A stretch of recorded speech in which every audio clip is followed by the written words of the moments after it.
ஆதவனோடு இணைந்திருக்கின்ற அத்தனை சொந்தங்களுக்கும் இனிமையான காலை நேர வணக்கங்கள். இன்று 2016 ஆண்டு ஜனவரி மாதம் 21ஆம் தேதி வியாழக்கிழமை. இன்றைய தினம் வெளியாக இருக்கும் நாளேடுகளின் பக்கம் எங்களுடைய பார்வையை செலுத்தினால், வீரகேசரி பத்திரிகையின் பிரதான தலைப்புச் செய்தி: கூட்டமைப்பினரோடு இணைந்து பேசுவோம், ஒற்றையாட்சிக்குள் 13ஐ நடைமுறைப்படுத்துவோம் என்கிறது சுதந்திர கட்சி.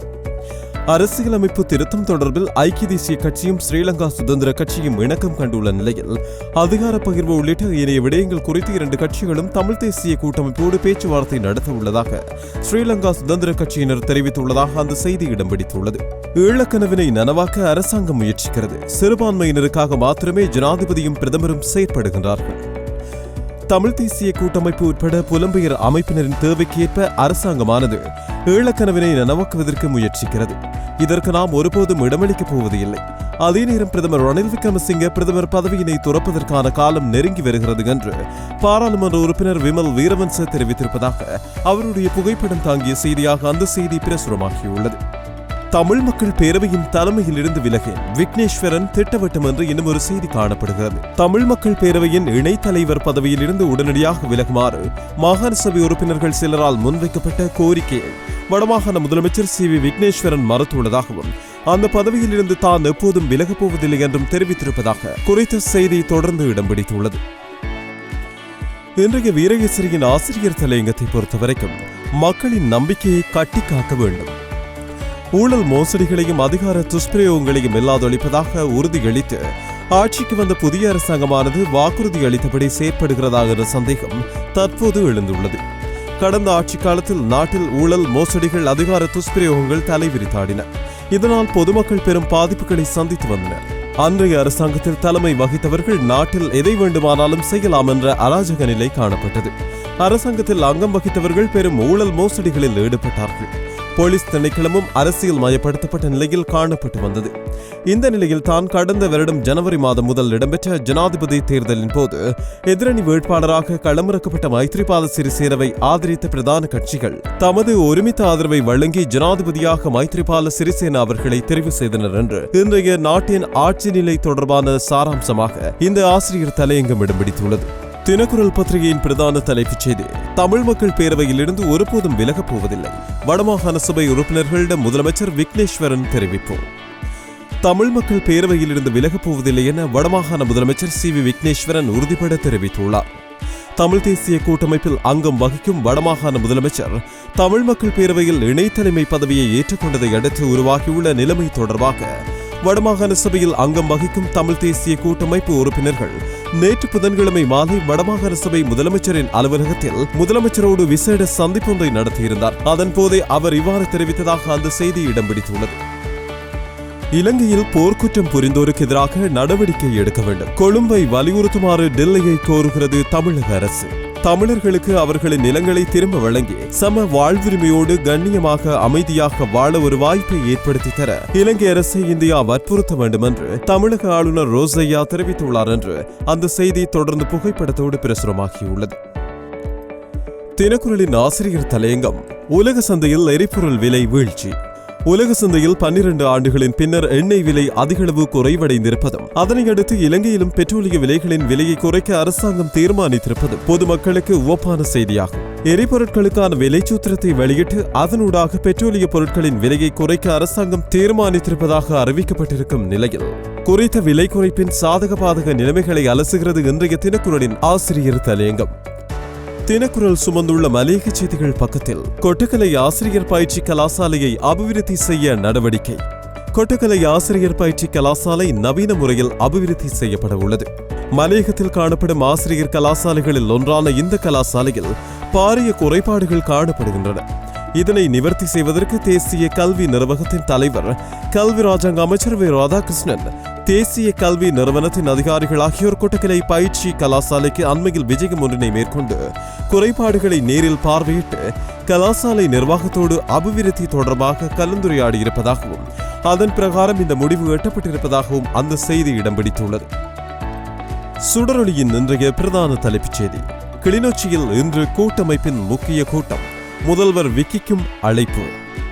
தமிழ் தேசிய கூட்டமைப்பின் நாடாளுமன்ற உறுப்பினர்கள், வடக்கு மாகாண சபை முதலமைச்சர், வடக்கு கிழக்கு மாகாண சபை அமைச்சர்கள் மற்றும் வடக்கு கிழக்கு மாகாண சபைகளின் உறுப்பினர்களுடனான முக்கிய கலந்துரையாடல் கூட்டமைப்பின் தலைவரும் எதிர்க்கட்சி தலைவருமான இரா சம்பந்தன் தலைமையில் இன்று வியாழக்கிழமை கிளிநொச்சியில் நடைபெறவுள்ளது. கடந்த ஆகஸ்ட் மாதம் நடைபெற்று முடிந்த நாடாளுமன்ற தேர்தலின் பின்னர் தமிழ் தேசிய கூட்டமைப்பின் நாடாளுமன்ற உறுப்பினர்களும் மாகாண சபை உறுப்பினர்களுக்குமான கூட்டத்தை கூட்டுமாறு பல தரப்பினராலும் கோரிக்கை விடுக்கப்பட்டது. அதன் பிரகாரம் இன்றைய தினம் கிளிநொச்சியில் இந்த கூட்டத்தொடர் நடைபெற உள்ளதாக அந்த செய்தி தொடர்ந்து பேசுகிறது. ஸ்வீடன் பிரதமரோடு ரணில் முக்கிய சந்திப்பு என்று இன்னும் ஒரு செய்தியும் இன்றைய சுடரொலியின் முதற் பக்கத்தில் இடம் பிடித்துள்ளது. உலக பொருளாதார மாநாட்டில் பங்கு பெற்றுவதற்காக சுவிட்சர்லாந்து சென்றுள்ள பிரதமர் ரணில் விக்ரமசிங்கே உலக நாடுகளின் முக்கியஸ்தர்கள் மற்றும் முக்கிய வர்த்தகர்கள் சிலரோடு நேற்று பேச்சுவார்த்தைகளில் ஈடுபட்டுள்ளதாகவும் அந்த பேச்சுவார்த்தையின் போது எடுக்கப்பட்ட புகைப்படம் தாங்கிய செய்தியாகவும் அந்த செய்தி இடம் பிடித்துள்ளது. காணாமல் போனோர் பிரச்சினைக்கு நிரந்தர தீர்வு காணப்பட வேண்டும். ஐரோப்பிய ஒன்றிய குழுவிடம் சம்பந்தன் கோரிக்கை. காணாமல் போனோர் தொடர்பான பிரச்சினைக்கு நிரந்தர தீர்வு காணப்பட வேண்டும். அதேவேளை தமிழ் அரசியல் கைதிகள் தாமதமின்றி விடுவிக்கப்பட வேண்டும். இவ்வாறு ஐரோப்பிய ஒன்றிய குழுவிடம் தமிழ் தேசிய கூட்டமைப்பின் தலைவரும் எதிர்க்கட்சி தலைவருமான இரா சம்பந்தன் கோரிக்கை விடுத்திருப்பதாக அந்த செய்தி புகைப்படம் தாங்கிய செய்தியாக வெளியாகியுள்ளது. சுடரொலியின் ஆசிரியர் தலையங்கம். மஹிந்த அணி எதிர்நோக்கும் பாரிய சவால் உள்ளூராட்சி தேர்தல். உள்ளூராட்சி சபை தேர்தல்கள் எதிர்வரும் ஜூன் மாதத்துக்கு முன்னர் நடத்தப்படும் என்று மாகாண சபைகள் மற்றும் உள்ளூராட்சி அமைச்சர் ஃபைசல் முஸ்தபா தெரிவித்துள்ளார். எல்லை நிர்ணயம் தொடர்பில் 831 திருத்தங்கள் மேற்கொள்ளப்படவிருப்பதால் ஏப்ரல் மாதத்துக்குள் இவற்றை பூர்த்தி செய்துவிட்டு ஜூன் மாதத்தில் அல்லது ஜூன் மாதத்துக்கு முன் தேர்தல்களை நடத்தி முடிக்க திட்டமிடப்பட்டுள்ளது. குறித்த தேர்தலே மஹிந்த சார்பான அணிக்கு மிகப்பெரிய சவாலை கொடுக்க உள்ளதாக இன்றைய சுடரொலியின் ஆசிரியர் தலையங்கம் விரிவாக பேசுகிறது. வீரகேசரியின் உலக செய்திகள் பக்கத்தில் அமெரிக்க குடியரசுக் கட்சி ஜனாதிபதி வேட்பாளருக்கு சாரா பாலின் ஆதரவு. பிரசார கூட்டத்தில் உத்தியோகபூர்வ அறிவிப்பு என்ற ஒரு செய்தி பிரசுரமாகியுள்ளது. அமெரிக்க ஜனாதிபதி தேர்தலில் போட்டியிடுவதற்கு எதிர்பார்த்துள்ள குடியரசுக் கட்சியைச் சேர்ந்த சர்ச்சைக்குரிய வேட்பாளர் டொனால்ட் ட்ரம்ப் முன்னாள் அலாஸ்கா மாநிலத்தின் ஆளுநரும் 2008 ஆண்டு தேர்தலில் அந்த கட்சியின் உப ஜனாதிபதி வேட்பாளருமான சாரா பால் இருந்து ஆதரவை பெற்றுள்ளார். அயோவா மாநிலத்தில் இடம்பெற்ற தேர்தல் பிரசார கூட்டத்தில் சாரா பாலின் டொனால்டுக்கு தனது ஆதரவை உத்தியோகபூர்வமாக அறிவித்தார் என்று அந்த செய்தி தொடர்ந்து பிரசுரமாகியுள்ளது. வீரகேசரியின் இந்திய செய்திகள் பக்கத்தில் ஒரு தப்பை சரி செய்தாலே ஜே விடுதலை ரத்தாகிவிடும். உச்சநீதிமன்றத்தில் கர்நாடக அரசு என்று ஒரு செய்தி பிரசுரமாகியுள்ளது. ஒரு கூட்டல் கணக்கை சரி செய்தாலே சொத்து குவிப்பு வழக்கில் ஜெயலலிதாவின் விடுதலையை ரத்து செய்து விடலாம் என்று கர்நாடக அரசு உச்சநீதிமன்றத்தில் தாக்கல் செய்த தனது பதில் மனுவில் குறிப்பிட்டுள்ளதாக அந்த செய்தி இடம் பிடித்துள்ளது. இன்றைய உதயன் பத்திரிகையின் பிரதான தலைப்புச் செய்தி. அரசியல் கைதிகள் எவரும் இல்லை. இலங்கை பிரதமர் ரணில் விக்ரமசிங்கே சுவிஸ் டாவோஸ் உலக பொருளாதார மாநாட்டில் தெரிவிப்பு. இலங்கையில் அரசியல் கைதிகள் என்று எவரும் இல்லை என்று திட்டவட்டமாக தெரிவித்திருக்கிறார் பிரதமர் ரணில் விக்ரமசிங்கே. சுவிட்சர்லாந்தின் டாவோஸ் நகரில் நடைபெற்று வரும் உலக பொருளாதார மாநாட்டில் கலந்து கொண்டுள்ள பிரதமர் அதன் பக்க நிகழ்வாக செய்தியாளர்களிடம் நேற்று பேசுகையில் இவ்வாறு தெரிவித்திருப்பதாக அந்த செய்தி தொடர்ந்து இடம் பிடித்துள்ளது. வலம்புரியின் இன்றைய பிரதான தலைப்புச் செய்தி. தமிழ் மக்களின் உரிமைக்காக குரல் கொடுக்கவே பேரவை. உறுதிமொழியை அடுத்து இணைத்தலைவரான முதலமைச்சர் தெரிவித்திருக்கிறார் என்று அந்த செய்தி பிரசுரமாகியுள்ளது. தமிழ் மக்கள் பேரவை ஒருபோதும் அரசியல் கட்சியாக மாற்ற முடியாது. எந்த அரசியல் கட்சிக்கும் எதிராகவே இந்த அமைப்பு செயற்பட மாட்டாது. தமிழ் மக்கள் பேரவையின் ஒரே இலக்கு தமிழ் மக்களின் உரிமை நலன்களுக்காக குரல் கொடுப்பது. இவ்வாறான உறுதிமொழிகளை அடுத்து நான் பேரவையில் இணைத்தலைவராக பணியாற்ற இணங்கினேன் என்று வடமாகாண சபையில் முதலமைச்சர் சி.வி. விக்னேஸ்வரன் தெரிவித்திருப்பதாக இந்த செய்தி இடம் பிடித்துள்ளது. டெய்லி மிரர் பத்திரிகையின் முக்கிய செய்தியாக சட்டவிரோத சிறுநீரக மாற்று அறுவை சிகிச்சை 6 இலங்கை வைத்தியர்களுக்கு எதிராக இந்திய நீதிமன்றங்களில் வழக்கு தாக்கல். லங்காதீப பத்திரிகை சுமந்து வந்திருக்கின்ற இன்றைய பிரதான தலைப்புச் செய்தி. தேரவாத பிக்கு சட்டம் மூலம் நாடாளுமன்றத்தில் சமர்ப்பிக்கப்படும் முன் மகாநாயக்க தேரர்களிடம் முன்வைப்பதற்கு அமைச்சரவை தீர்மானம்.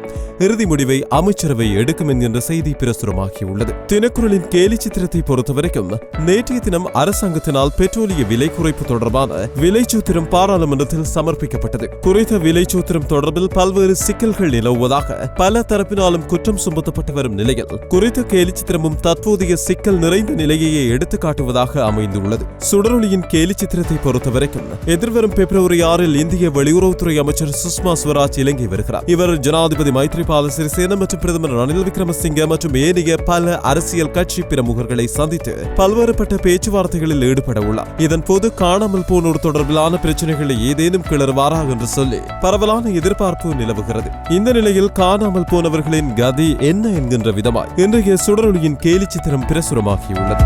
இதுவரை கொழும்பு மற்றும் யாழ் பிராந்தியங்களில் வெளியாகியிருந்த முதன்மை பத்திரிகைகளின் முக்கிய செய்திகளை பார்வையிட்டோம். மீண்டும் இன்னும் ஒரு நாளேடுகளில் நமது பார்வையில் சந்திக்கலாம். அதுவரையில் நன்றி, வணக்கம்.